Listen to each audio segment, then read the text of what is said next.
Good evening, Adebayo Lanon. Welcome. Shegun Fatuma, welcome. Eric Osadolo, Yomi Jegede, welcome.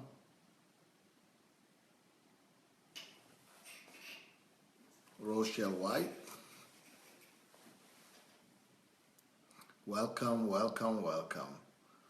Bolaji Martins, Justin Mayo, Mayowa, Daniel Atsenga, welcome everyone.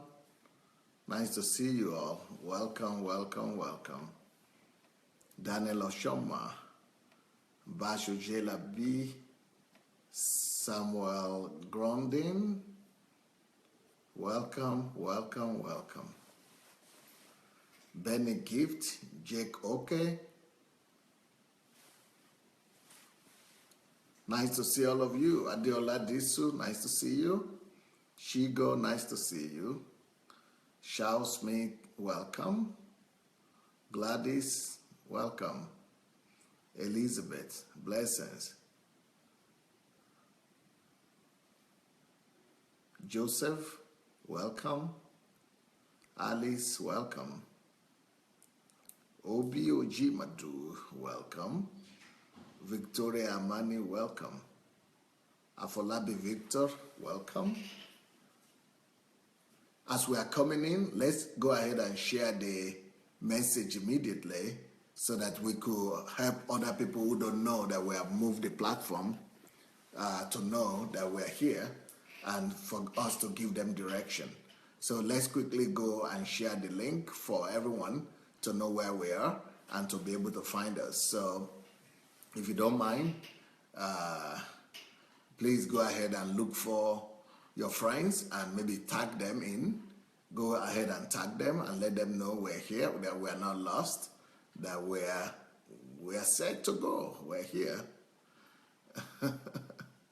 We're here. Jacob Saleh, you miss your princess. You have a wonderful princess. That's one I can tell. I can tell you that one. She is absolutely gorgeous. She is wonderful. You are truly blessed. You are a blessed man. You are a blessed man.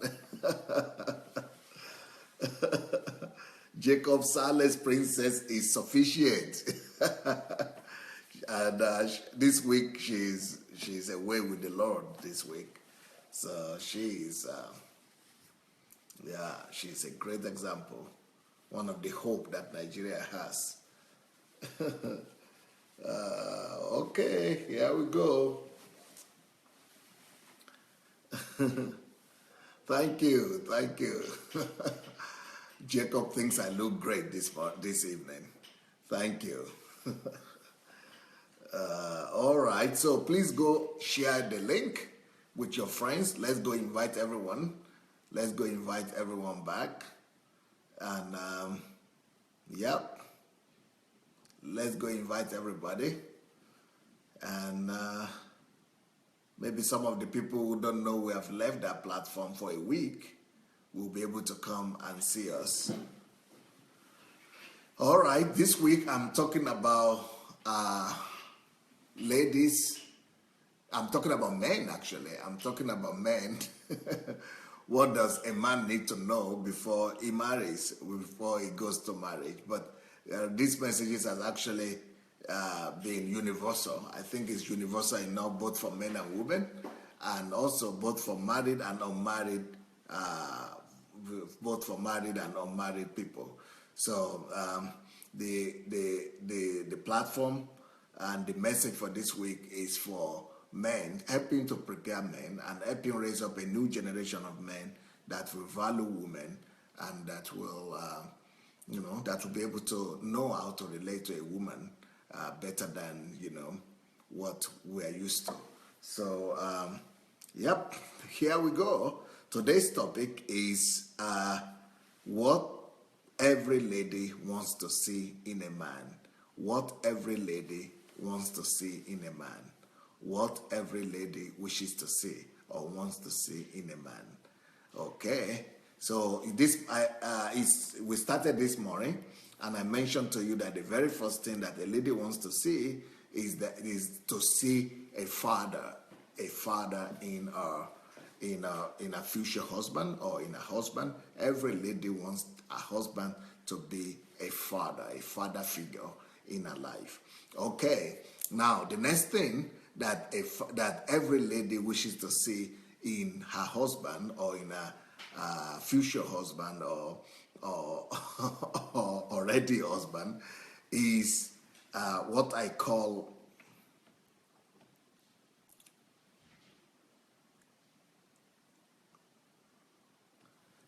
security and protection. Every woman is desperate for security and protection. Security and protection. So for a woman to agree to marry a man, she wants to be sure that he will be able to provide for her that security. A lady, the Bible tells us that women, as strong as they are mentally and maybe internally, but women are so fragile as well. Women are so fragile. They are so. The Bible actually calls women weak vessel, the weaker vessel. So they are like weaker vessel. So what is a weak vessel? Let me give you an illustration of that here. Now, I have this here. This is a weak vessel here.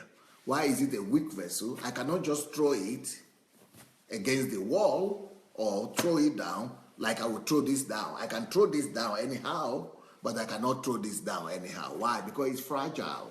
It's fragile, it's a weaker vessel. So because it's a weaker vessel, I must always be careful. I must always watch out for this glass. I must always watch out for this cup. I must always be on the lookout. I must always watch out.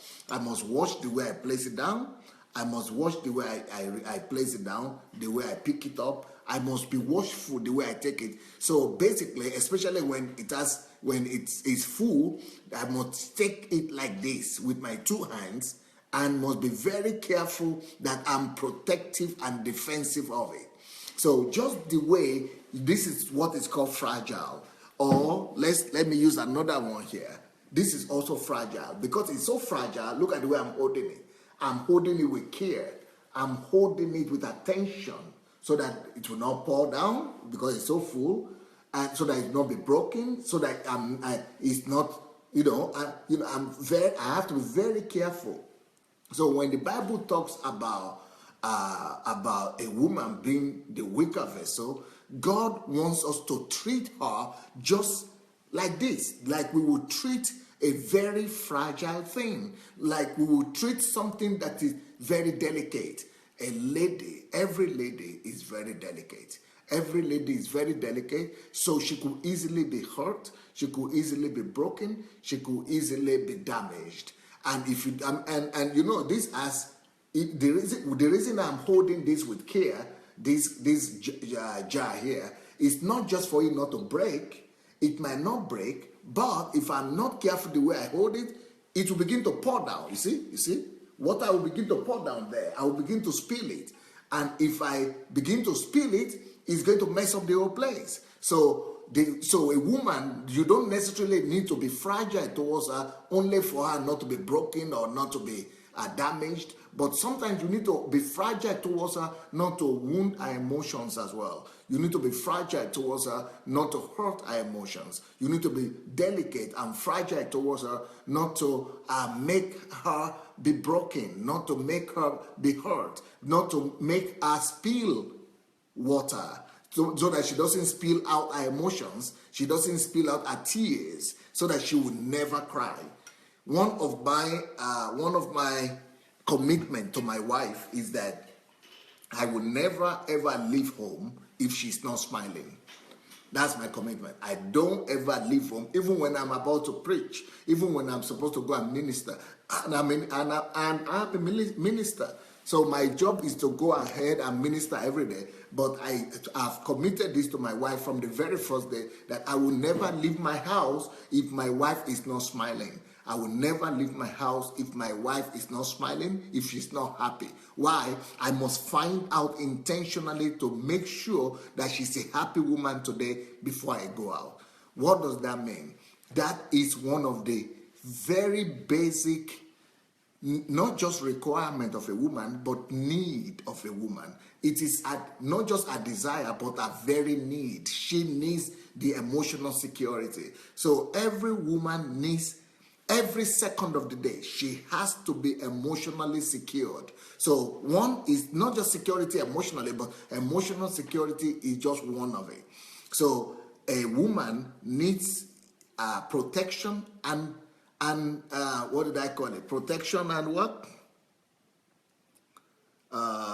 Protection and I wanted to say defense, because I've written my note in Russian, so I don't even know what I call it in English. Every woman needs security and protection. Yeah, every woman needs security and protection. So she needs security emotionally. So why I'm telling her that I will never leave home without her smiling and without making sure that she is happy is just emotional security, right? I'm just trying to give her emotional security and protection. I'm just trying to let her know that, you know, you must be happy. Everything must be fine with you. You must be protected. You must be, you must be secured. So it's emotional security and protection. That is one emotional. Now, what are the other ways for us to give our ladies, our women, emotional security?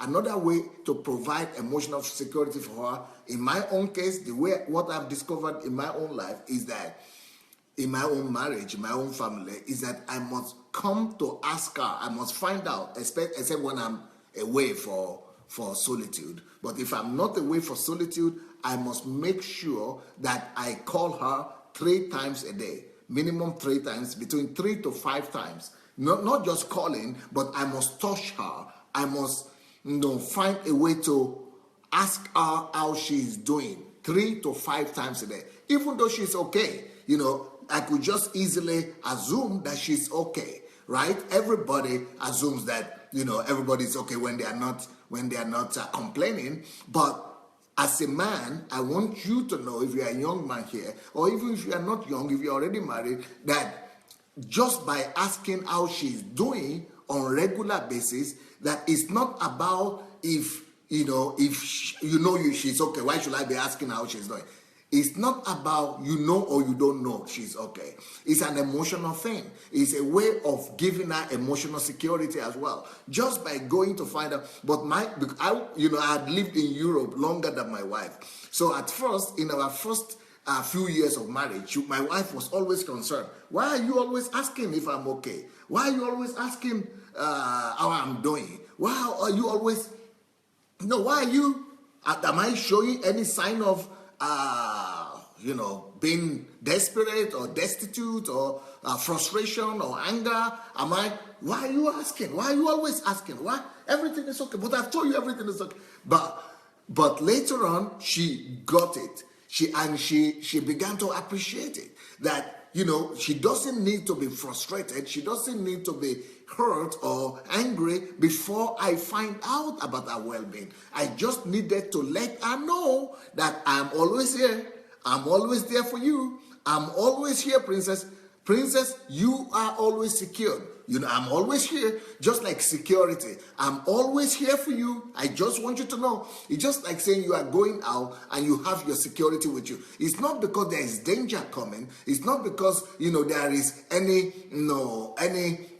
problem that you are envisaging, but you must just, because it's, especially when anything could happen. So when you see your security there, it gives you an additional protection. It gives you an additional, peace. That's what you need to do for a woman every day, minimum. So if you are a man that wants to marry, or you are already married, remember this: minimum 3 to 5 times a day.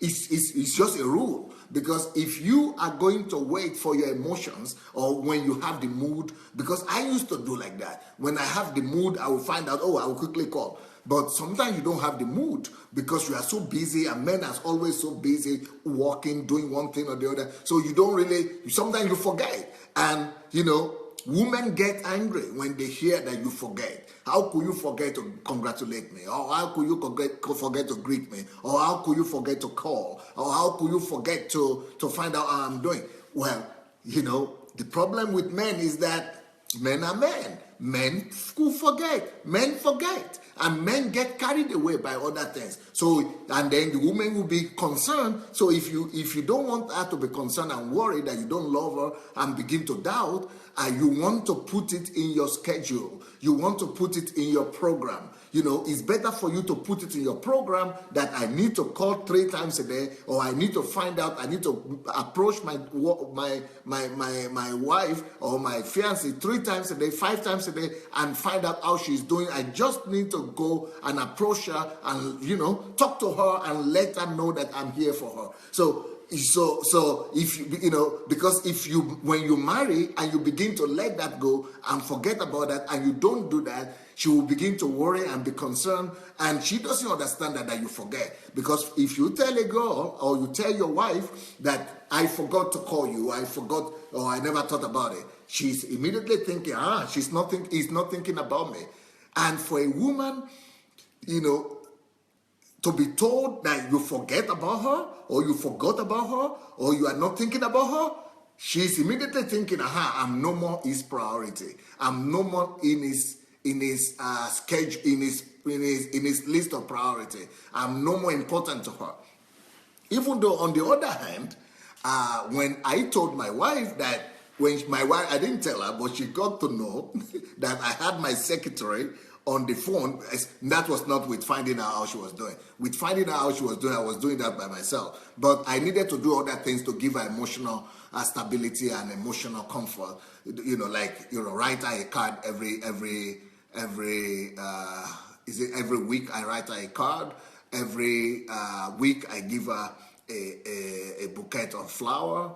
I do some other things like that. So every week there is a new program, a new thing that I'm doing to just give her emotional stability and, comfort, a sign of love, and just romanticism, and give her a sense of, just romance. So, but that one, all those things I do a different thing every day and a different thing every week, just to make our marital life more, spicy and more interesting. But then, because sometimes she talks to my secretaries, and I have different secretaries, and then my secretary and my driver. So this time, she needed my driver. She has her own driver, but she needed my driver. And then my driver said, I've got to take this thing or that thing. And then another day, my driver had gone to get something for her. And she had always been thinking that I was the one going myself to get all those things. But, especially if you're a busy man like me, and you are so busy. And so she was thinking that I was the one taking the car and going to look for a card for her. I was choosing the card. Of course, it's much more satisfactory for a woman, for her to think in her mind that you are the one going to pick the card yourself. And if you have the time, if you can afford it, that's the best thing to do, really, for you to go ahead and pick the card yourself, for you to go ahead and pick the flower. I used to do that initially myself, but to be doing that all the time, I just thought, first of all, I could forget. Secondly, I have my drivers, I have my secretary, I'm paying them salary, they could remind me. And so what I did, I came up with my secretary with my schedule. So what we give on Monday, what we do on Tuesday, what we do on Wednesday, what we do on Thursday, what we do on Friday, what we do. So we put all that, work that out together with the secretary and my driver. And so every Monday, she will get a flower. Every Tuesday, she will get a card. Every Wednesday, she will get another thing. Every Thursday, she will get something. And she was thinking that I was the one going to look for those things every day. I mean, I can't afford it. So, but I put that in the program. So she got annoyed. She got annoyed because so that taught me another question. I mean, it taught me another lesson. And the lesson it taught me is that she is actually not interested in those cards, in the flower, or in all those gifts. She is more interested in the emotional attachment of my heart to her. And through those gifts. So through those gifts, she's looking at my emotional commitment and my emotional attachment to her heart, to her, that I'm always thinking about her. If I'm going to spend 2 hours or 3 hours to get that flower, it means I'm thinking about her so much, and that's why I got that particular flower. And she's looking at that flower and she's thinking that, oh, I was thinking about her when I was driving there to go get it. But so when she discovered that I was not driving,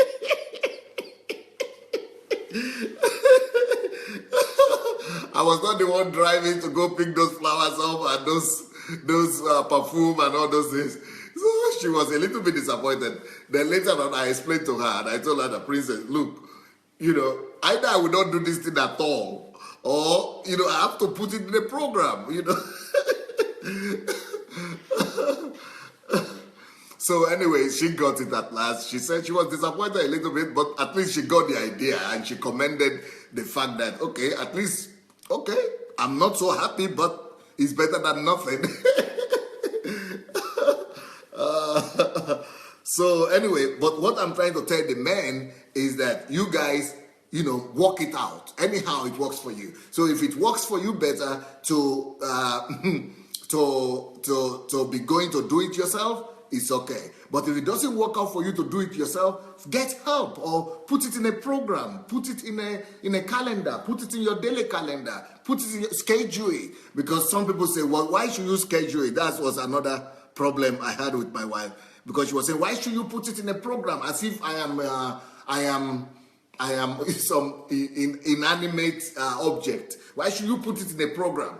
Because she wants the emotion, you see. She wants me to be always, she wants to think what is better for her is for her to think that I'm thinking about her all the time, and that's why I was going to do it. But when she got to know that I actually put it in a schedule and in a program, she didn't like that so much. But later on, we also came to the conclusion that, look, princess, this is real life, and in real life, we get busy. Things happen. Sometimes I cannot leave the office. Sometimes I have people everywhere. And your husband, I'm just too busy, and I'm a people person. So anyway, so we settled that as well, that it's better to put it in a program than not to put it anywhere at all and not to do these things at all. So I'm just telling you what ladies like and what ladies will not like. But one thing you have to do is that you've got to do something to give her that emotional security. But this is just emotional security, right? But we're going to talk about other security that she needs as well. Obina says, flowers isn't for Nigeria girls. Okay, flowers isn't for Nigeria girls. Okay, flowers isn't for Nigeria girls. Okay, you see what this is another confirmation I'm hearing here. I will come back to the flower issue. Okay, let me deal with the flower issue first. Okay, if flower is not for Nigerian girl, you know what flower really means in European culture. It's not about the value of the gift. It's not about the gift. They are not seeing flower as a gift as such, as the value of it that is going to cost $100 or $50 or $20. But they are seeing more, and they are looking more at the attention behind the flower. So what really matters is the attention behind the flower, not the value of the flower itself. The value is, that's why my wife was concerned and was particular about the fact that I was the one going to pick the flower. So the time I spent to go pick the flower, the fact that I thought about going for the flower, the fact that I will actually bring it home, and the romantic aura that it forms, the ambience of romanticism, and the statement it makes that she's important to me, or that I just want to give her some gesture of attention and love. That is all what matters. So maybe in your own culture, or African culture, or Nigerian culture, maybe flower might not be the thing. But look at something, because you cannot just be buying, a telephone every day. You cannot just be buying a book every day or buying something valuable or expensive every week. But so maybe, something that is not expensive, but that will just show your attention to the person. So that is about the attention. Okay, now let me read a comment for you here. Shigo is saying, which is a confirmation of what my wife said as well. So this is a confirmation here. Shigo says that if that flower and the gift that you are bringing to your wife is mechanical, then it's not worth it. So that's just to show that, women are women everywhere, and women are, they have the same feelings and the same emotions. And, she got it. That's exactly what my wife said. But, but in my own case, I was able to explain to her what, the issue was. And, she said she's not as excited as she would have been if I had been picking the things myself, and if I had not put her in a schedule, if I had been doing all that, she would have been more happy. But I understood that she decided to cope with me that way. Okay, now those are just emotional stuff, right? But when we talk about protection and security, we are not just talking about emotional security and protection. So those things I'm saying, those are just to make her feel nice, to make her feel, at home in our own house. But the bottom line is this. Let me tell you this. Listen closely to this. The whole idea behind this is to let her know that there is nothing more important in your life than her. Only don't go and put her over God, though. Don't go and put her above God, all right? But the whole idea is for her to know that she is number one in your life. So bottom line is that. So it doesn't really matter what you do and how you prove that, but the thing that a lady must know when we are talking about protection and security is that she wants to know that there is no competition, that there is nothing that is more valuable to you than her, that she is the most important person in your life. She must know that she's more important than your job.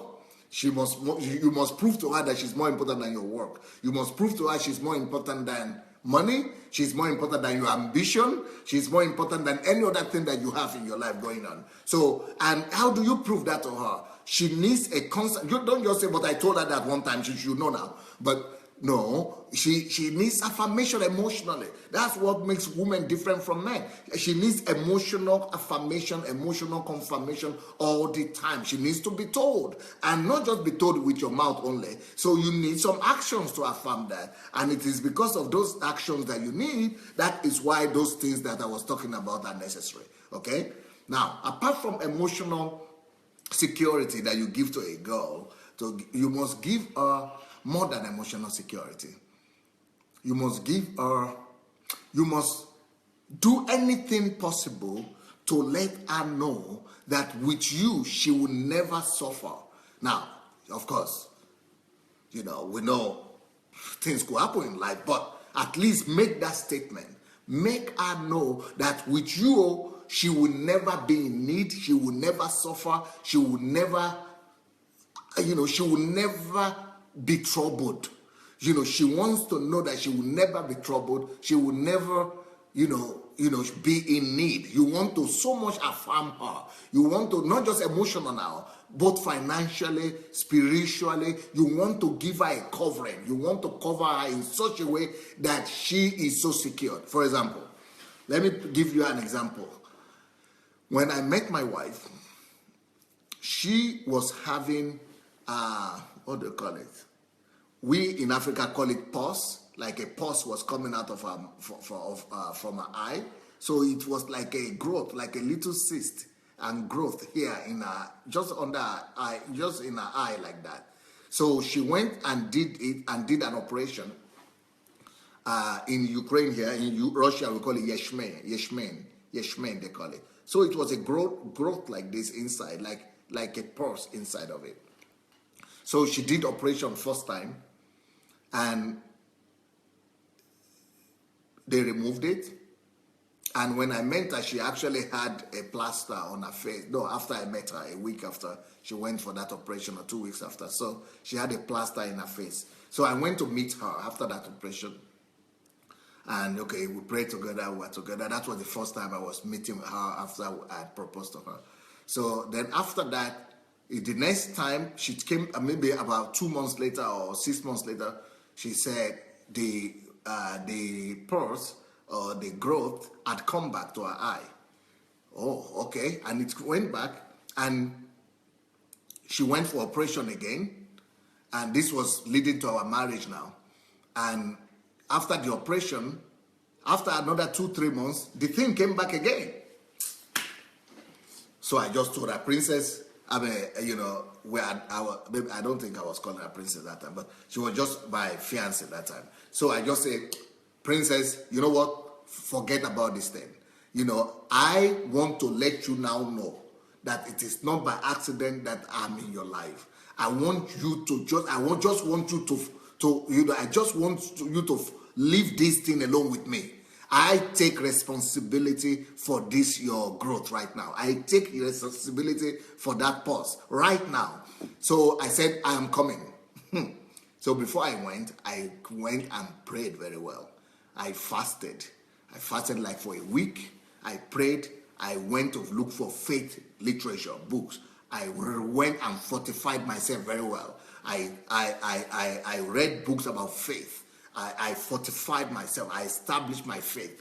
And I told her, this thing, I am going to solve it. Doctors cannot solve it. They have already proved to us that they cannot solve it. They have already done operation 2 times, and the thing is not being removed. I now want to tell you that I'm a man of God. So that, what does that mean? Even if the thing has not worked out, right?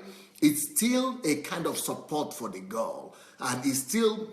A lady must have that kind of security. A lady must have that kind of protection, that kind of protective edge. She must know that there is somebody in her life, right, that is so much there for her, that is, watching over her like a father would do for his daughter, okay? So a lady wants to marry because she needs that security and protection. So I went to her city. I was living in another country. She was living in Russia. I was living here. So I went to her country, and we met, and I prayed for her. You know what? What what doctors couldn't do, what nobody could do, because I had prepared and I've asked God for it. I prayed and I command the thing to be removed. And you know what? The thing disappeared after a week. After the thing was removed, the thing never came back till today. Till today, that thing never returned because I took responsibility. So, and for her, that gives her a kind of assurance. That gave her a kind of, protection, a kind of confidence that she is covered, that she is protected. And I've already told you the story of, so that is more than emotional protection now. That is more than emotional security. That is like more like, is it spiritual? It's, of course, our spiritual security from God, but a lady needs to know that her husband, that she is marrying somebody that is going to be there for her. In fact, I will tell you something, that even my friends and even her friends were saying, you have all this, you had a plaster in her eye, as if she was blind, She was having this plaster all the time. And I have the photograph. Even till today, when people see the photograph, they say, wow, this was before you married? I said, yes. Before you married, she was carrying plaster like this in her eye? I said, yeah. And you still married her? Because I loved her. That is what I had spoken about the first day. You must, before you approach the lady, you must let her know that it doesn't matter what will happen to her, either good, bad, or ugly. If you have given her your word that you are going to be there for her. So when she began, she had that problem in the eye, it was my opportunity. It was my opportunity to test myself and to prove to her that I will really be there for her. That is what a man should do. That is who a man should be to a woman, anytime, any day. Now, let me tell you another story, which I had shared one day here. We were not having children for the first 3 years of our marriage because we didn't want to. we were realistic, and I don't believe in people having children the very first year or the very second year of their marriage. I think it is a little bit unthoughtful to have done that. It is unthoughtful, I think. I think that especially if you are not too old, if you are still young, and if you didn't date like for 3, 4, 5 years, but you actually only, if you are if you are newly wedded, give yourself time. Give yourself another 2, 3, 4 years to just live together without having a baby. There is wisdom in that. Because if you begin to have a child immediately, or to have children immediately, you don't really get to know each other to the end. You don't get to know each other. You don't get to study each other. You don't get to know, each other's likes and dislikes and, specifics and things like that. So it is wise to actually wait 2, 3 years without having children at all. So that's what we did. Now, the downside of that is this. After 3 years of, doing birth control and all that, then the 4th year, we decided to have a child. And so just being educated people, so we said, okay, before we begin to have pregnancy, to be pregnant, let's go and check up first. Let's go and to the doctor and go for a general checkup. So I went for a checkup and she went for a checkup. Then she came back and I came back from office. I couldn't believe who I was saying. I couldn't recognize my wife. Hey, trouble don't break. Oh. I never even knew that she could ever become so gloomy and so depressed and in such a bad shape. I never knew that a human being could be changed overnight like that. She was so down. She was so depressed. What happened? The doctor said she would never have a child. Why? They said, okay, there is one diagnosis. Then the second diagnosis, okay, no problem. Let's go and find another doctor. We went to find another doctor. That one found another problem. We went to find the third doctor. They said, yes, she will never be able to have children. Okay. For me, I just told God, well, if this is the way it's supposed to be, I'm going to prove myself faithful to you, and I'm going to prove myself faithful to her as well. But I was also telling Satan that, Satan, you will regret this, you better give that child as fast as possible, because if you don't let that baby come, I am going to double my effort whipping you and going after you in a bad way. And if you don't let that child come, even my wife, she didn't want to do ministry that time. I'm going to equip her. 2 of us, we are going to be battering you from every side. We are going to jump and going after you. You are going to regret it. We are going to go after you so hard that you will be forced to let our children go. So, but that was what I was saying. And I told her that as well. But, being a man, and I know that, I cannot believe how that news brought so much depression and bad mood to her. So I really I was not even concerned for the children anymore. Let's leave the children question alone. What about you? Let's save you first. Let's rescue you first. I must rescue her. I must return her back to herself. I talk. It was not helping. God help. Then I said, okay. So this day, I woke up this morning. I just said, what should I do to give this lady peace? I said, okay, I don't even need children anymore. Forget. She said, but she needs it. The people will not understand. Our family. Okay. I said, okay, if that is the case.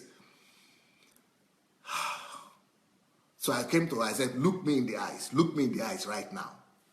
I said, Princess, I prohibit you right now from worrying about this question anymore from today on.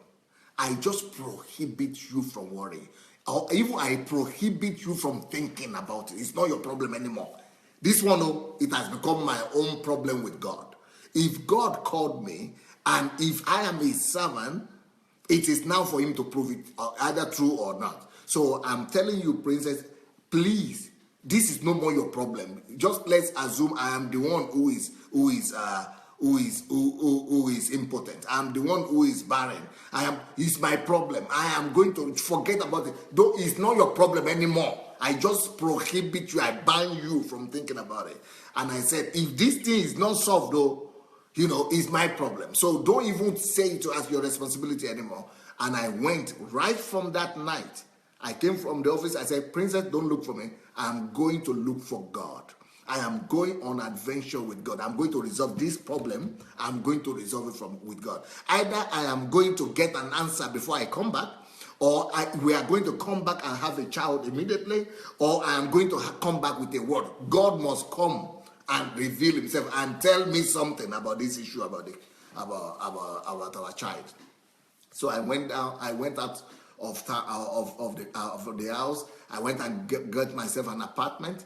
For a week, I was not drinking, I was not eating, I was just drinking water and, just Bible and music and, just me and God.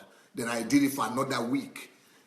And then God spoke to me, gave me, a word for my children, for my child, for my children, gave me a revelation about the child and and all that. And I came back home. 2 weeks later, we were pregnant. So the question was resolved. So what I'm saying is that it's not about either the result came or it didn't come, but the assurance is what I'm saying. A man must be able to give that kind of assurance to the wife. So even if we didn't happen to have a child or the child never came, but what I'm talking about right now is that security, is that protective edge, is that security that she needs to know that she's secure. Even though I don't have a child, yet I'm secured. Even though we're not going to have children, yes, I'm secured. I'm secured in this man's love. I'm secure in this man's protection. I'm secured in this man's acceptance. I'm secure in this relationship. A woman needs to know that she is secured. A woman needs to know that she is protected. A woman needs this protective edge, needs this security at all times. So you must do everything, even before you marry her, to assure her of your security, of our security, of the fact that you are there for her and you will always protect her and provide for her this solid assurance, this unflinching faith in her, in your relationship, in the security and protection that she needs to be more comfortable and and confident in her family. Now, that is another form of security and protection, right? Let me tell you another form of security and protection that I think a woman needs in a family. A woman also needs financial security, and she also needs financial security and protection. A woman needs that financial security and protection. Financial security and protection. Now, what do I mean by this? Can you imagine that as a pastor, I know this for a fact. I even have couples like that in my own church right now. That women, where in a marriage where women, are so afraid to have children because, for example, one lady in particular told me, they have been married for 10 years. And she said, I cannot afford to have a child for him. I said, why? Is it because you cannot have a child? Or you don't want to have a child? Or you people don't want to have children? She said, no. He said, no. I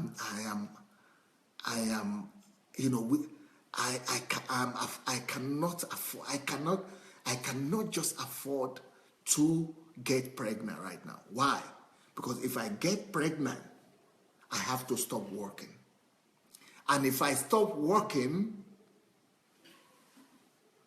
he cannot, his own salary alone or his own income alone will not sustain us. I cannot afford to get pregnant. 10 years, they have been married for 10 years. The man has not done his own work to give this lady security enough, financial security enough, so that she will be able to even have children for the two of them, so that she will be able to have confidence enough to be pregnant. This lady cannot even afford to have a child. So she's going to be 40 years old, and she said, I know I'm getting old. I'm going to be 40. But if I do it now, I can do it, I can risk it. But there's too many women that she said, I know too many women. You know, there are so many foolish, I'm sorry for that woman, please don't be annoyed at me. But there are so many foolish, silly women that are saying, oh, God will provide. God will provide. You know, something will happen. God will find a way. It will just, some people will help or something will happen. So that is foolishness, because you say, okay, God will help or something will happen, and then you got pregnant, you don't have vitamin to take, you don't have, you cannot go for your medicals, you cannot you cannot have the clothing that you need, you cannot buy the things that the child needs, you cannot live in an apartment, you got pregnant 6 months later or 9 months later, they are chasing you from your apartment and they're telling you to pack out, and why should you just rely on a chance? Why should you just rely on chance when you could, you have to do what you need to do? So there are a lot of women like that because their husbands have not provided financial security. The husband has not done everything possible from his own side so that she will never need to work. For me, what I teach my members here is that if you want to marry, think first. Make sure you do your adequate preparation. Get ready first. Be ready enough so that if anything happens, that your wife will not be able to work, or she cannot work, or she gets pregnant, so that you will not go into crisis immediately, so that you will not get into trouble that, oh, now we're in crisis, we have to do abortion, or we have to do something. Get ready think about these things before you even approach a woman. Think about these things before you even propose to a woman. Don't just use all your money to do wedding. Don't just use your money to do party. Think about what will happen after the party. Think about what will happen after the wedding. Think about how you will live if she will not work, so that you know that you are capable of providing for her and of giving her that financial security. And I know that there are so many other children as well. I mean, there are so many other families where, even in my own church here, where they have one child and they cannot have the second child. Why? Because the man might want to have the second child, but the lady is afraid because she remembers what she went through when she had one child. But like I said, there are also some stupid women who don't even think about the consequences. They are saying they are relying on God. And then they will suffer. Those children will become drug addicts or alcoholic or failures or destitute or, poor people, despised, people who have complexes and all kinds of problems because these women didn't think. And I have other examples also in my family, in my church here, where every year they are giving birth. 3 children in 3 years or in 4 years. 5 children. Oh no, we don't have 5 children in this church, in this country. But sometimes people have that. But in our place here, maximum children is 3 children. But how can you have 3 children when you have just 1 bedroom? How can you have 3 children when you don't even have a car in Europe? So in that kind of situation, I had women come to me and to my retreat, to my HMT that I do for women and for families. The lady will be crying profusely and weeping and screaming that I don't have a life anymore. I don't have a life anymore. My life now is breastfeeding and cleaning this baby and is doing this, and from morning till night this is the only thing I see: kitchen, washing, diapers, or what do you call it, and all diapers and all those things. That is the only thing. Before I married, I was happy. I was beautiful. I was a praise and worship leader. I was a minister in the church. I was a business person. I was a student. I had an interesting life. I lived a life that was interesting. I was loved. I saw. But now I cannot even see sun. I cannot even see green light. I cannot even see anything because the husbands cannot afford to get a house help. They cannot afford to get a car. They cannot afford to get all the help they need. Because they are just getting pregnant without thinking. So that is exposing the lady. That is exposing her on very many levels. That is why when they criticize women, that women are after money. You know what I tell my girls in the church? What I tell my women, the women in our church? I told them, please look for wealthy husband, not wealthy, well-to-do husbands. So please, let anybody call you anything they want to call you. Make sure he's well-to-do. Make sure he's self-sufficient. Make sure that he will be able to provide for you. If he's not well-to-do, if he's not self-sufficient, let him go pack his load and go and look for another one that doesn't care. But it is your life, oh.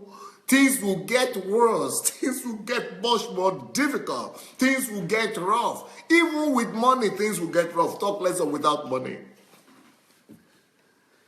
And don't be afraid of public opinion. Don't let public opinion put you in prison. And nobody is going to be living with you, or nobody will be pregnant with you. Now you alone, you yourself have to carry that pregnancy by yourself. Nobody is going to be, feeding the baby for you, because you need to eat properly to be able to have milk and to be able to feed your baby. Nobody is going to do that for you. You will be all those people talking, all those people saying you are not a woman, you are greedy, or you are materialistic. All of them will be in their own house, enjoying the comfort of their house, while you will be crying by night. You will be crying by night by yourself. So these are things that are needed for you to assure, to your wife that she will never have to go through these troubles. She will never have to go through these pains. That she will never have to go through this, crying and weeping in the night. She will never have to carry all the load and all the problem and the responsibility on her own head and alone. She will never have to, to be desperate and be in need and be suffering and be in pain and be destitute and be, debtors and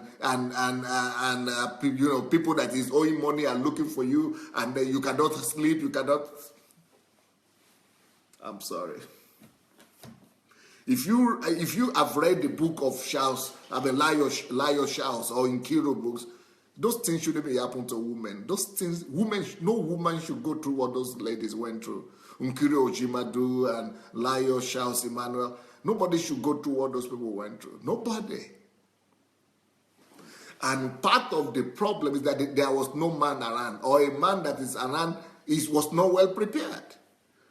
Not well prepared to protect a lady from those kind of. That is why I started this message by saying a lady is a weaker vessel. It's a fragile vessel. A lady is fragile. A lady is delicate. A lady should be protected. You have to look after her, watch after her from every side, and make sure that you are very careful. You must be protective of her. You must be protective of her. Just like you cannot throw this bottle now, just like I would throw this cloth and just throw it anyhow and place it.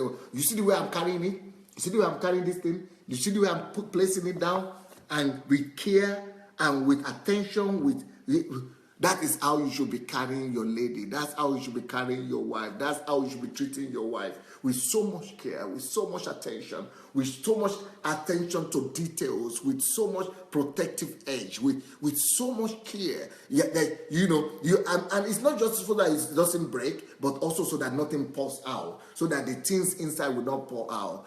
That's the way we should treat a woman. Not just so that she's not broken, or she's not dead, or she's not sick, but so that she will never be unhappy. We will never get her to a place where she's unhappy or where she's desperate.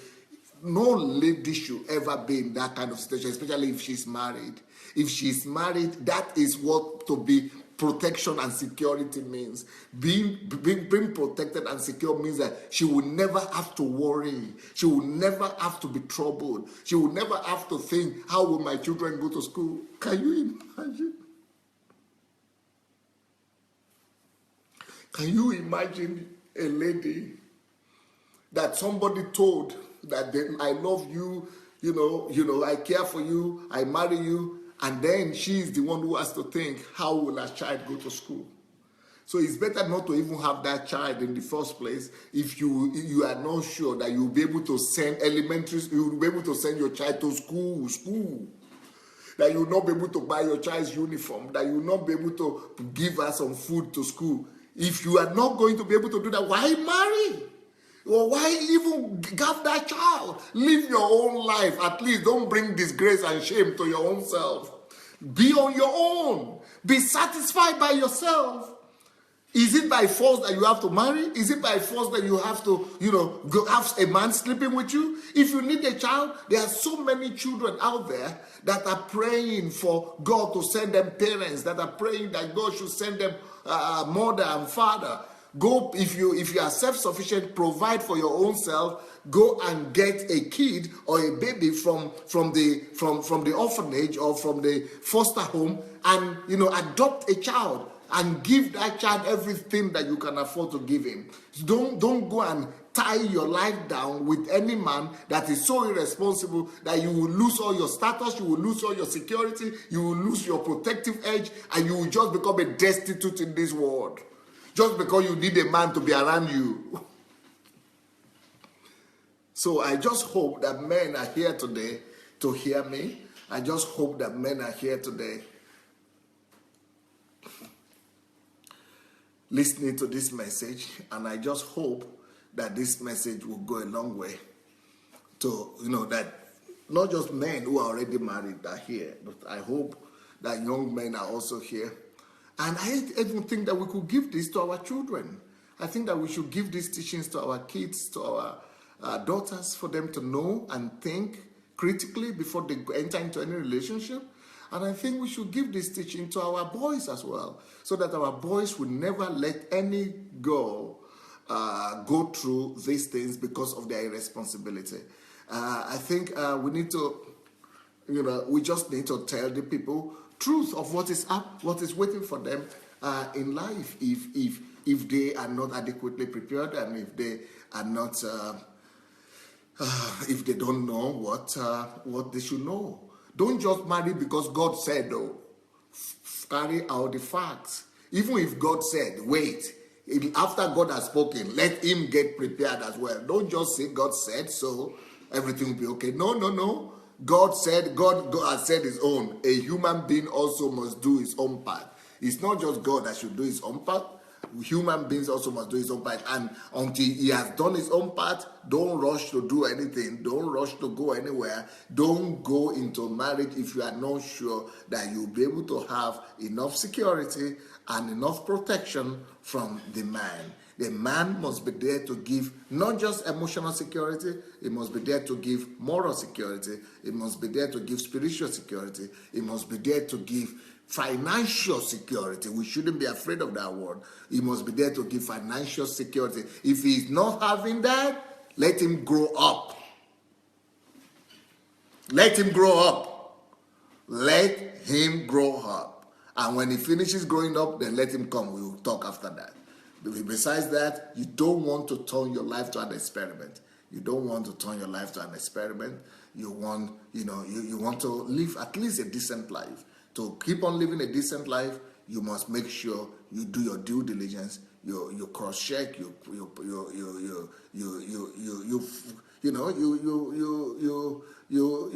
cross-check all the factors. You cross-check all the factors, and you must make sure that yes, everything is satisfactory to you before you go into a relationship like that. Now, you guys, you know that we have a problem. My platform, my public page platform, which is having almost 1 million people, I cannot use it because Facebook blocked me for a week. So here, where we are right now, I only have 5,000. So we are reaching very limited amount of people. And I've not been, yes, the morning session, which is so important. The morning session is so important. Every human being needs to hear that. Unfortunately, only 2,000 people have watched it. Whereas in the average, on the other platform where we are, 10,000 people would have watched that. 10,000, the ones before then was 14,000 people watched it. The one before then was 12,000 people watched it. But this one, only 2,000 people, because only 5,000 people are officially here. We need to spread the word. So I want you to go ahead and share this link if you don't mind, because I think, maybe it's just my opinion, but I think that, you know, this message needs to go out as well. I think it could be a blessing to some people and it could help them. Both this message and the one before and the one in the morning and from Monday, actually, let's go ahead and share these messages and let's let people know that we're on this platform. Let's invite them. Tomorrow morning I'm going to continue this session, but let's spread, you know, that is the smallest that we've seen for some time now. 2,000 people. It doesn't, yeah, I mean, for a whole day for me, it doesn't happen like that. Normally when I finish, minimum 5,000 people. That is the very minimum. Otherwise it's 10,000, 7,000 people in the average.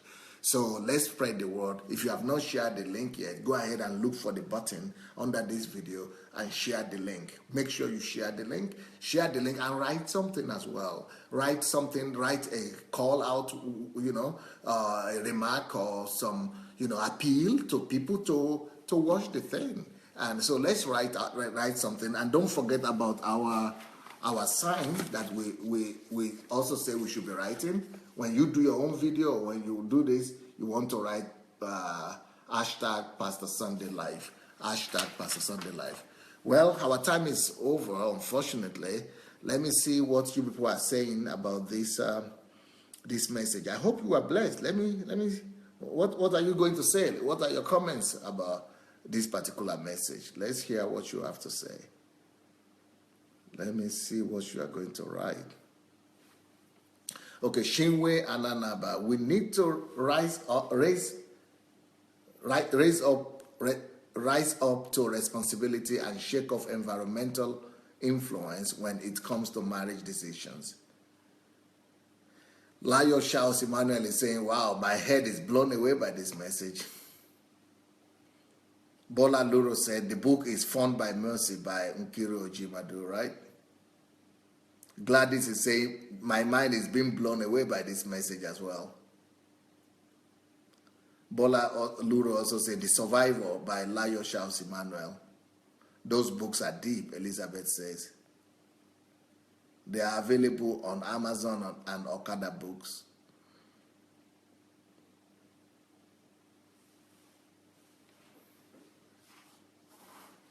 Layo Charles Emmanuel is replying Elizabeth and saying, memories are leaving me speechless. It's as though my former life is playing out in front of me. So I'm just quiet and listening. Aderonke Adesonya Buraimo said, wow, only a man strong and solid in the Lord seek God for the family. Woman needs protection with so much care, spiritual, financial, etc. Women only need happiness. Ngoya Shari says, I could say amen to every single phrase of yours, Pastor. Thank you, my dear. Shinwe Ananaba said, if the man cannot protect us, we should protect ourselves because we have value and we are the effulgence of God's glory. Rise up, woman. Sandra said, this message should be shared. The information here is too vital. Shidi Mashinyere said, thank you, sir, for this word because they keep saying I am too choosy. You should be too choosy because it's your life. It's not their lives, it's your life. Ken said, couldn't see any man on this platform. Men, where are you? Where are all the men? Why only the ladies are commenting? Well, maybe the men are not happy with what I'm saying or they don't agree with what I'm saying.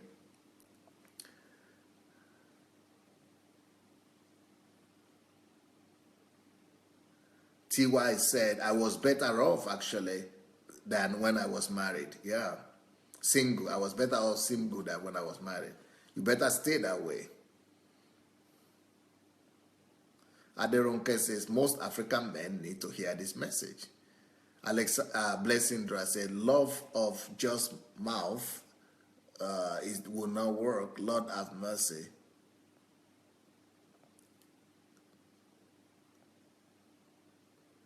Anna Thompson said, preach, Pastor.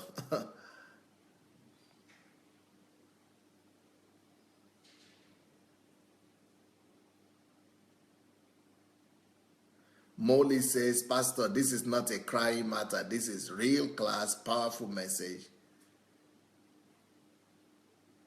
Ernest says he's a man, he's here and he's listening quietly, silently, he says. Victoria Salau said, thank you, sir. This message is just too much. Davida says, this is deliverance, actually. Layo Shao said, this is what they should preach in all those single retreats they are holding everywhere.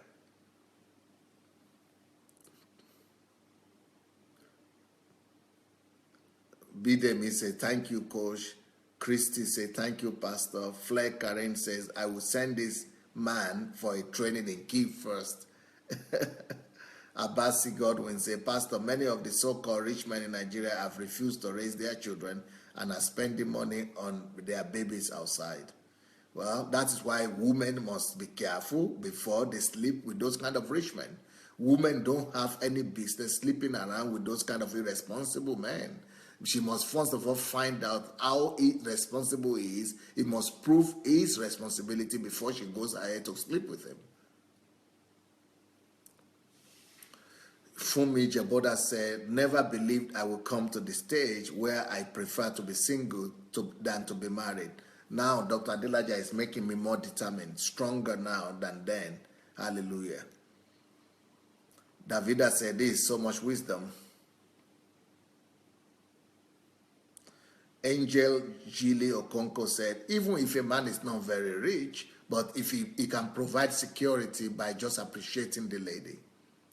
Chris Okedengbe said, yes, sir, we all must let all our children have these messages. Adeshadu says, some men are just not worth it. Of course, they are not worth it. That's why you should choose. It's not the man choosing. You should choose if to agree or not to agree. Unkiro Jimadu said, Pastor is waking up dark memories in me, but I thank God for my life today. It is sweet and getting sweeter year by year because you've got the right man around you, man. I'm a lady, madam.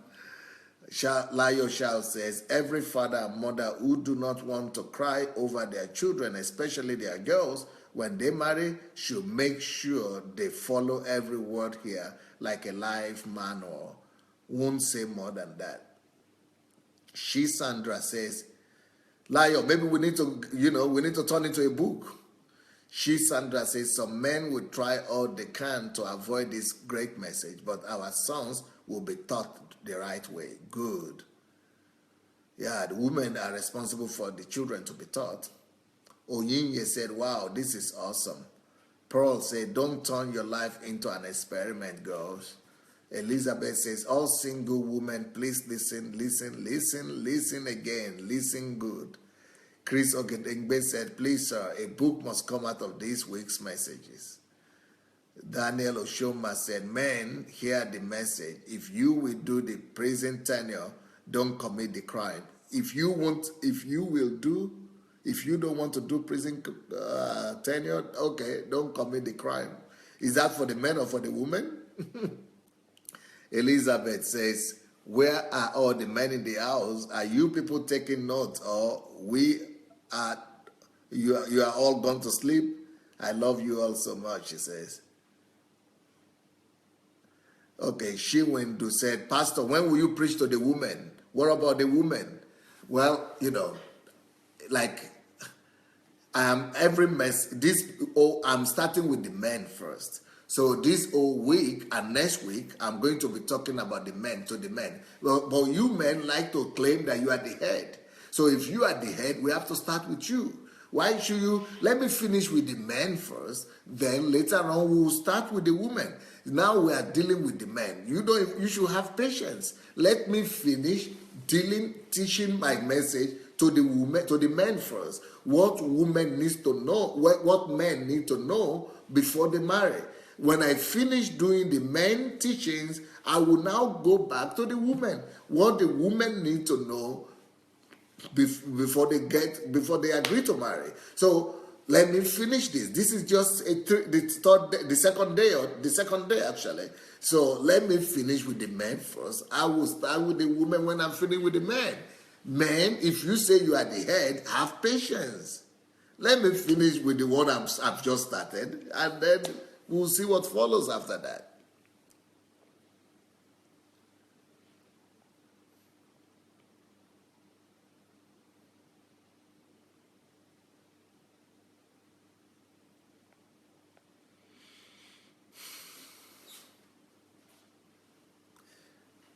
Olukayode said, good one.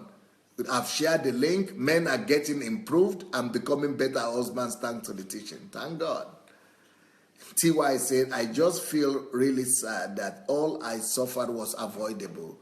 I almost lost my mind, went through PSTD for years after, and only by the sheer grace of God I'm standing today. Dr. Adelaja, this message is priceless. We can't overemphasize the importance. Thank you, sir. Angel Okonko said, any man who hates or finds something wrong with this message is definitely what is wrong with our society right now. They need a drastic change of their old religious mentality. May God help us. Victoria says, this is priceless truth. Thank you, sir. Shegun, who is a man, said, Dr. Dilaja came hard on us men today. I came hard on you? I don't think so. I don't think this is coming hard at all. I'm just telling the truth. These are just the way things are supposed to be done. I don't even see it as criticism. I'm not criticizing anyone. I'm just telling my own story and sharing how I think things should be done. So I don't see it as coming hard on anybody. I'm just saying it the way it's supposed to be. Gladys says, thank you so much for this week's topic. I have made mistakes. I know my two daughters are not going to repeat the same mistakes. Amen. Gloria says, wow, this is mind-blowing. Thank you, Pastor Sunday. Cordelia M. If half of men will apply these principles, the world will become a better place. Thank you, Pastor. Princess Juliet says, I love this message, sir. God bless you. Dennis says, thank you, Pastor Sunday, for this wonderful message. Manhood is redefined here. Daniel says, marriage is not an ABCD. It is more than sleeping with a woman. So men should step up their game. Men also need comfort and support from their wives.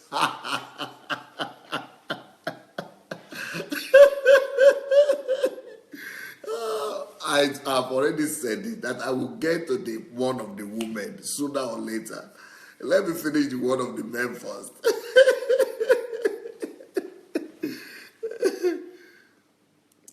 She-go.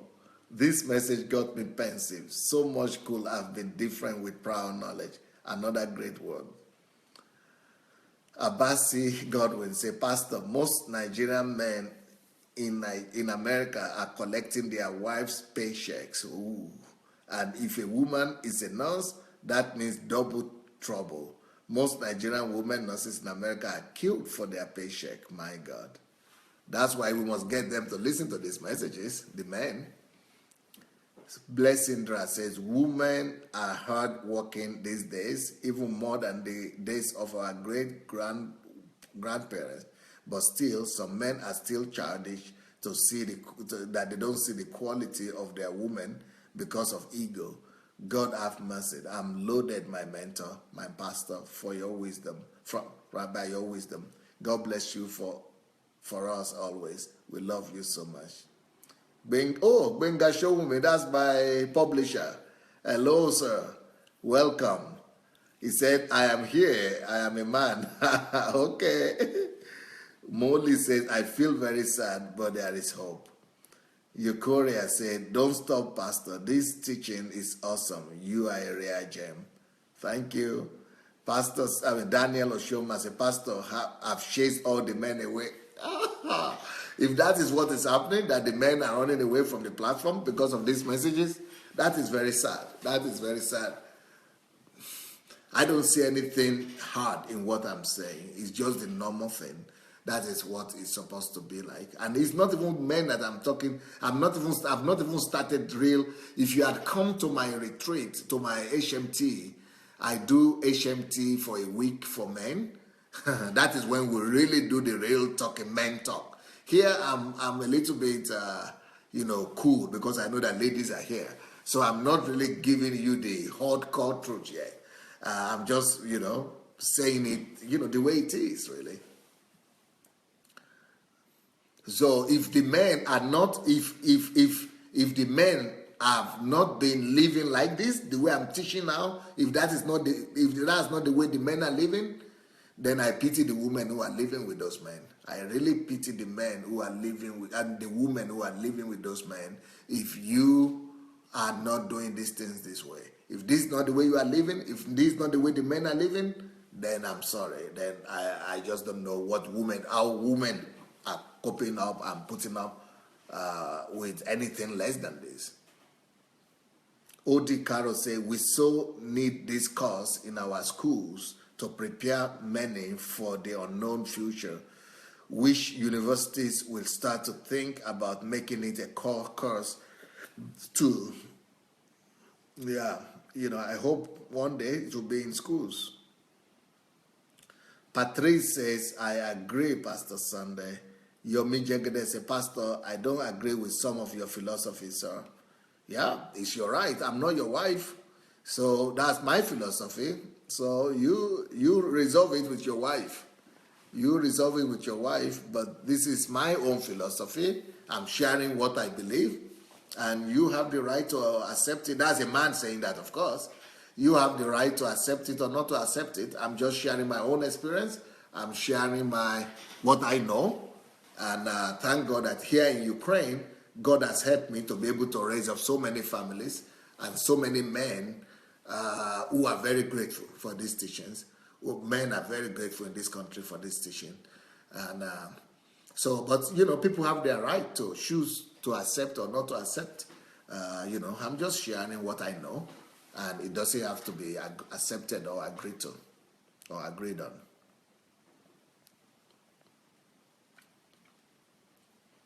Oluwatoyin Bidemi said, we are here, women. I celebrate you, coach, going back to the drawing board. Yeah, I think we need to go back to the drawing board. Some men need to do that. Ladi Shorunke said, I have always thought I have a strange way of thinking. Thank you for your insight now. I know that my reason for not having children until I finish my residency is correct. I made sure that at least I have a plan to take care of my wife. Chris Ogedengbe said, Pastor Layo, I agree with you. This is what should be preached in all the women's singles and marriage conferences. Patrice Gordon says, my name is Patrice, but I'm a man, Pastor Sunday. Oh, okay. And it's a powerful word, right? I remember you wrote me. Lanora Adebayo said, thanks for all the information tonight, and I will work on myself and improve. Obina said, Pastor, women have chased men out of here. I don't think the women are chasing men out of here, though. I think it's a pity that if men don't know these things I'm talking about, then that is a very, very big tragedy. It's a very big tragedy. These things I'm talking about are just normal. They are just normal things. They are just, for me, they are even elementary. They are not just normal. They are just elementary. And I'm, I don't know if any woman will agree to live with any man if these things are not there. Obi Ojimadu said, a wake-up call for the men. Ladies, shine your eyes. Obi knows that these things is normal. Obi has gone through my training. Anyway, Obi will be here on Sunday with his wife, and they will share with you what are the principles they live by.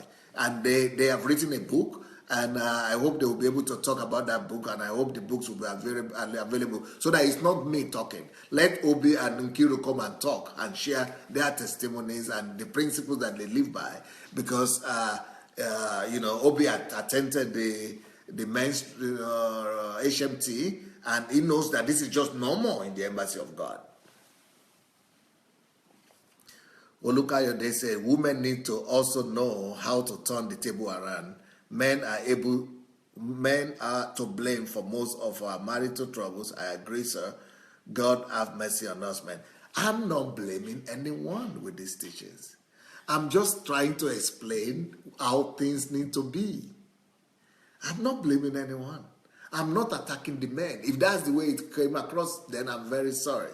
I apologize if that's the way it came across. But the idea is not to attack men. And the idea is not to blame men, it's just to open everybody's eyes for us to know the standard that we need to have. This is the standard that we need to, we need to aspire to. We need to be as Christ-like as possible. The Bible says that marriage is like the relationship between Christ and the church. And Christ even did much more things. I mean, he went ahead and sacrificed his own life for his bride.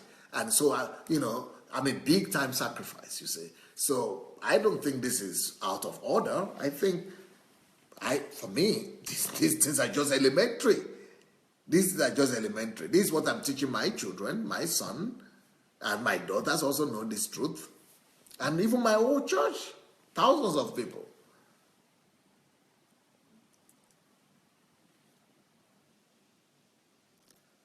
Olukemi Opola said, Pastor, we need to convert these messages to books. Right. Elizabeth said, Pastor, these teachings, they blow my head. Oh, shy. It seems being unmarried is the way to go. Well, if they are not going to be responsible men, then the way to go might be to just remain and take care of your children or other people, the children that are looking for parents.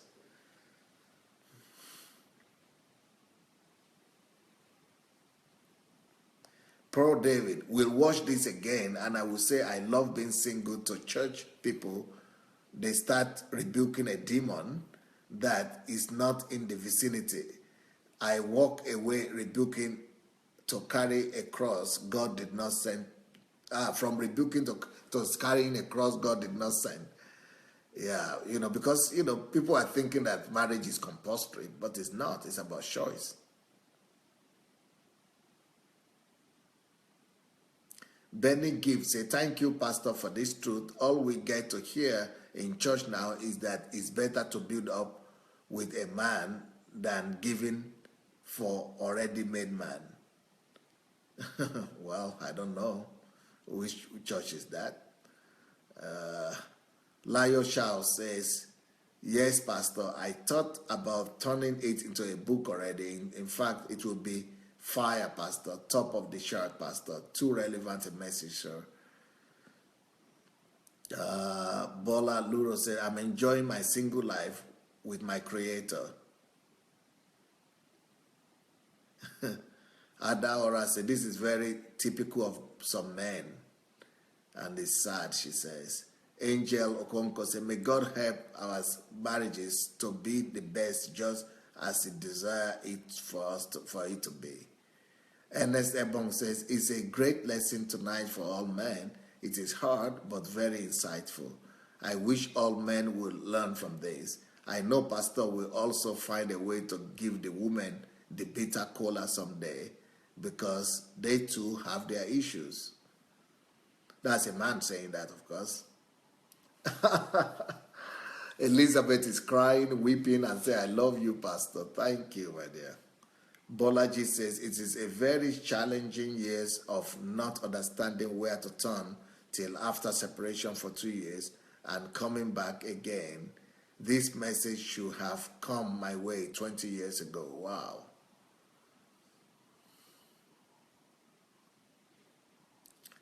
Nkiru says, man, make una no drink ngwo because nkwo is coming. Well, I'm sure somebody understand that. Shinwe says the truth is not pleasant, so that's why some men are protesting, I guess.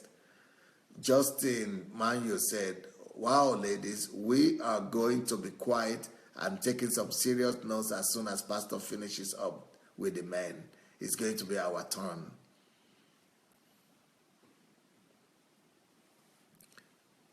Bola Luro said, Pastor, I'm following you like Twitter. Thanks, sir. Obio Jibadu said, yes, Pastor, the man is the foundation of the home. He is the head. So we start with him. They are the ones proposing to women even when they are not ready. Davida said, spirituality without practicality is ignorance gone to see. Patrice is a man, says, this is a great message, Pastor Sunday. Kingdom blessings. Bola Luro said, we are laughing in, okay, Indian, very Paul Oria, this is very timely. I'm encouraged and more enlightened. Thank you, sir. Shinwe say we are here to learn so we can help those who have not yet dived into marriage understand what kind of trip they are about to take. Fumi, yes, I told Pastor about this before. That's Fumi Jeboda. Pearl David says, I feel you. I used to use dead women on a weekly basis. Cry to me, Pastor. I don't understand that. Sometimes the pastors preach forgiveness, doing something different, being submissive, and the men just do whatever in the name of marriage, and God forbid she is the breadwinner, and so she is not a citizen, or even worse, as a wife and kids in Africa just next door. Can you imagine? I feel you. I used to see dead women on a weekly basis. What does she mean she used to see dead women on a weekly basis? No, that's different. I don't understand. Paul said, learning ahead for better marriage for me and my beautiful queen. Adebayo said, Pastor, we're here, but we have not read men's comments. But you have not read men's comments. Okay. Ernest Ebong, I love the teaching so much. I'm a man and I'm sending them to all my friends. Daniel said, women who did not add it right with their previous must learn to forgive, because this will help heal their old wounds in order to move forward. Divine King says, I'm a man, give us the core truth. I need the uncompressed truth, so do not relent, Pastor. Joseph says, please, I'm here, I will not run away. Daniel Davis said, let the men run away from the platform if they want. Women will stay in the platform and will go out walking and walking and expecting the right standard anyway. Say, Pastor, it's too much. I'm not your wife.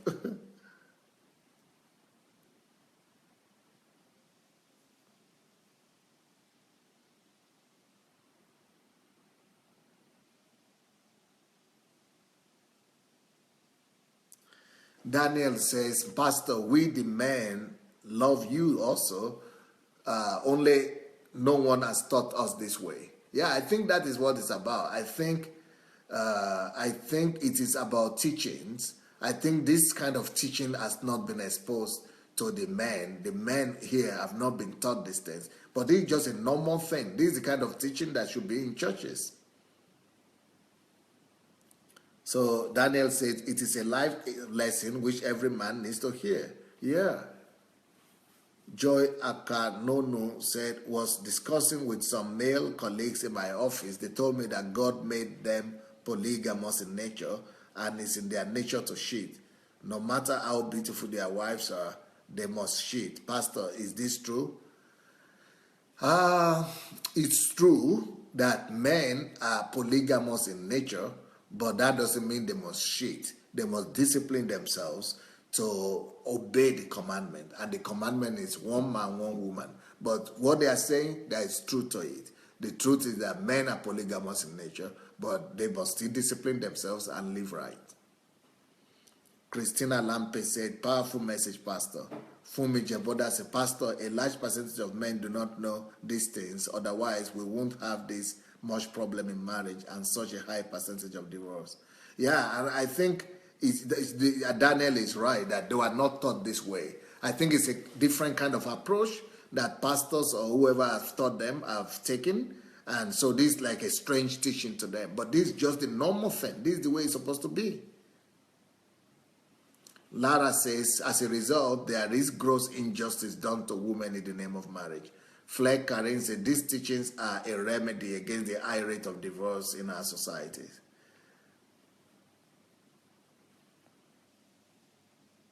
Charles Smith says, you are not attacking us, Pastor. I believe you are just telling us the truth. Elizabeth Ali said, okay, if some married men hadn't taken the teaching, I, Elizabeth, will take it to singles and ensure those criteria are met. hook or crook, it will be done. Amen. Especially to school pupils and teenagers, all of us could start a lesson and spread the word. Pearl David said, Pastor, I agree. This is elementary teaching, but when a woman decides to be the responsible one in a relationship, if I was a man, I would not move a muscle, either by the negligence or recklessness with our lives and resources. Yeah, that's why it's not the woman who should take responsibility, it should be the man. Ngoya Shari said, no, I did not come across anything like this. We all choose the perspective in which we want to see things. It is constructive feedback at the very least. It is actually solution to most of the society's problem, no matter where in the world and no matter in what culture. Olukemi said, not an attempt to blame anyone at all. This is the right teaching. Okay.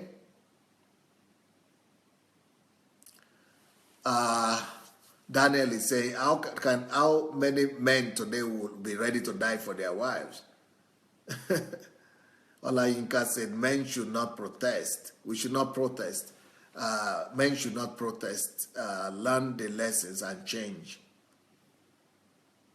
Lanon Adebayo said, I got married to a beautiful Ukrainian wife because of most of the points analyzed tonight. So I don't have problems at all. It is a matter of being responsible. Very good. Davida says, spare yourself the trouble. As Paul says, you singles. Joy Akamonu says, staying away might be the way to go if you are an irresponsible man. Blessing Dra says, our president even said lately his wife belonged to the kitchen. That's how so many of African men think about women. Well, I've addressed that. I have a video I did on that. You can find that on my blog, on my YouTube as well. Shinwe says, Pastor, you are only teaching what you believe is right. Some people might get offended, but that would not stop the truth. People should learn and change their mindset about human relationships.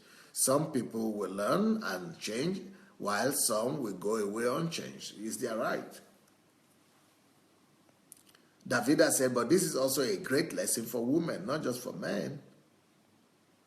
Adaora said, well, I wish I was single sometimes. I love the freedom. Yeah, that's why you should go ahead and teach the girls and teach the women that before they trade their freedom, before they give up their freedom, they have to think first. Paul Good News says, every message is a seed. Let us be mindful of how we digest them. Hearing makes the door wide. It makes it wider. Fool more foolish. It makes the wise wiser and fool more foolish. Yesterday's morning message needs to be checked as well. Needs to be followed. Olukayo, this message is clear, sir. Only a bit far from our current mentality. The society induced knowledge. We are willing to build a stronger family and correct our errors. The message is timely. My wife loves it too. But I think it's because of the culture we are coming from and because of the kind of teaching we are used to. But I don't think this message is excessive, and I don't think it's strange at all. Abby Coach said, this topic is inspirational and mind-blowing. Thanks so much for sharing. I'm sending this to my son right away. Love you, sir. Ojo Olawale says, from the onset, I had always prayed to God that my home will be another heaven on earth. So it takes conscious effort and prayers to put things right.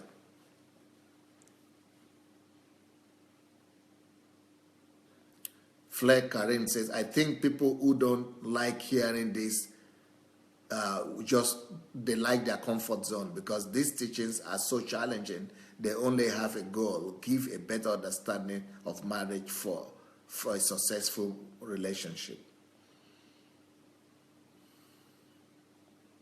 Pearl David said, I speak in high schools, so this is awesome to train youngsters in high school. Pearl David also says, if you are in New Jersey, please inbox me.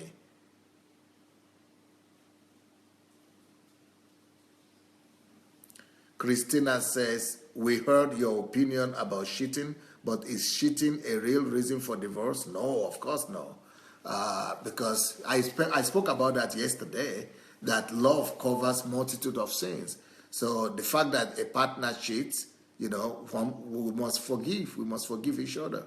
Anything could happen in life. If you have given your word to the person, you have to keep to your word.